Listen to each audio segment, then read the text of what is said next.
नागपुर महानगर पालिका के आम चुनावों में बीजेपी को चौथी बार भारी बहुमत मिली, जिसके बाद एक तरफ पार्टी में उत्साह है तो दूसरी तरफ काफी उथल पुथल मची हुई है। राज्य के मुख्यमंत्री देवेंद्र फडणवीस और केंद्रीय मंत्री नितिन गडकरी ने महानगर पालिका से ही किनारा करना शुरू कर दिया है, जिसे लेकर सियासी हलकों में चर्चाओं का बाजार गर्म है।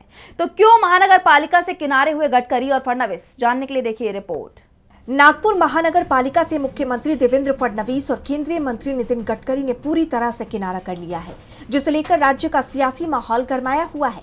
पदों के बंटवारे पर पार्षदों में भारी नाराजगी देखी जा रही है।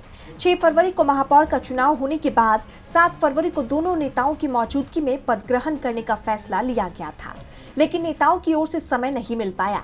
इसके बाद महापौर, उप महापौर और सत्ता पक्ष नेता ने मुख्यमंत्री फडणवीस से मुलाकात की थी। इसके बाद महापौर, उप महापौर और सत्ता पक्ष नेता का 9 फरवरी को पद ग्रहण करने का फैसला लिया गया। तैयारियां भी पूरी कर ली गईं, लेकिन फिर खबरें आई कि पद ग्रहण के वक्त दोनों नेता शामिल नहीं होंगे। जैसे आप जानते हैं कि गडकरी नागपुर से सांसद हैं और फडणवीस विधायक हैं। दोनों चाहते थे कि उनका कोई करीबी मेयर बने, जिसका वो दावा भी कर रहे थे, लेकिन अब बीजेपी में दो फाड़ होता दिख रहा है। दोनों ही नेता आमने सामने आ चुके हैं। इसके अलावा आपको याद होगा, हाल ही में हुए बीएमसी चुनाव के बाद महाराष्ट्र मेयर पद को लेकर भी बीजेपी और शिंदे आमने सामने थे। दोनों में तकरार की खबरें लगातार सामने आ रही थी, जिससे सियासी माहौल पूरी तरह से गरमाया हुआ था।